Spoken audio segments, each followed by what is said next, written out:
What's up, vinyl community? It's Steve from Steve Spins Records, and today we're going to look at one of my absolute favorite albums of all time, Keith Jarrett's The Cologne Concert. So, Keith Jarrett, on the front here, pianist, master, improviser.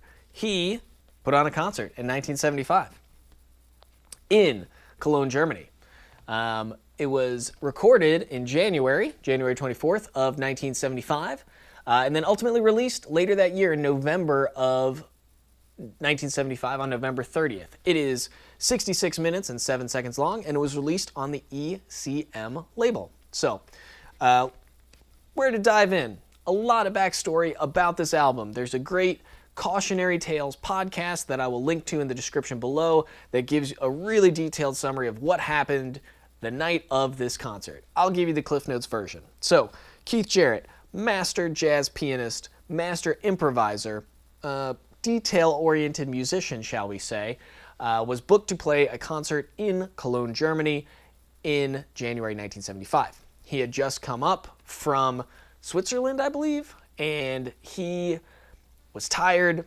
He was kind of cranky, I guess. Like, his back was sore. He'd been traveling. You know, when you're a piano, you're playing, pianist, you're playing, you got to make sure you have good posture. He was sore. He wasn't sleeping well. Then all of that comes to pass, and he gets there. The concert hall has put out the wrong piano. It's put out a smaller version of the piano that he wants. He wants an Imperial Grand. He gets something else. He gets like a baby grand that was supposed to be used for rehearsals. It's out of tune. It's small. There's a lot of problems with the piano. And essentially the person who put on the concert begs him to play it because she's got 1,400 people coming to see him. They all paid roughly four Deutschmarks at the time, which translated into about $1.72 a piece. But they're all stuffed into the Cologne Opera House at 11:30 p.m. after an opera had already run. So there's a lot of things that are building up into this moment where Keith Jarrett shows up in the opera house. The last point and the last fun fact I'll mention about this is that Vera Brandis, who is the producer of the concert, I think she was 17 at the time. She was trying to get better jazz music into Germany, so, kudos and shout out to her for trying to do that. She had arranged for Keith Jarrett to get a supper at an Italian restaurant before the concert was to be played, but even that got cut short. He was only able to get a couple bites of food before he had to go out on stage and play what ended up being an over an hour-long concert. So, all of that to say, a lot of obstacles in the way for Keith Jarrett. His sound producer, I think, had the equipment there. He's like, might as well record it, see what happens. And lo and behold, it becomes one of the best jazz albums of all time, one of the best-selling jazz albums of all time. I believe it's the best-selling solo piano album of all time.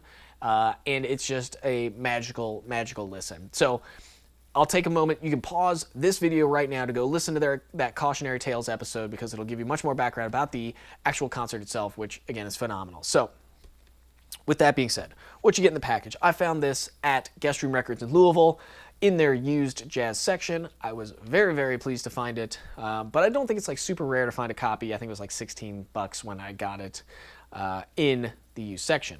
There's, some dings and scratches on the cover, but whatever, the discs sound great, and that's what I was really mostly concerned with. So, on the front, you've got Keith Jarrett there himself.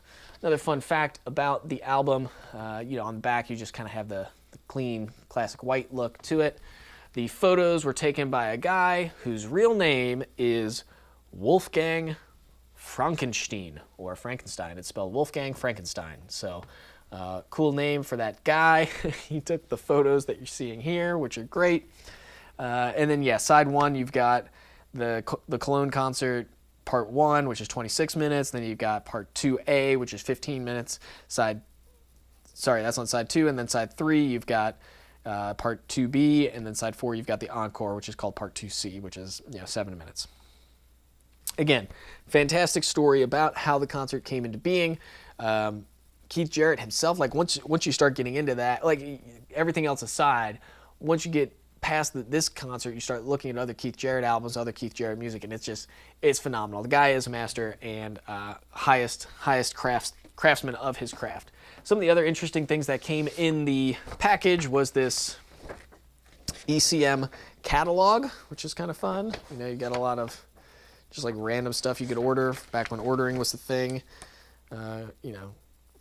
If you can't get them at your local record outlet, please send it here. You can get cassettes, you can get 8 tracks, you can get albums, and then please allow 6 to 8 weeks for delivery, which is kind of funny to think about here now in 2021 when anything more than 2 days is an annoyance.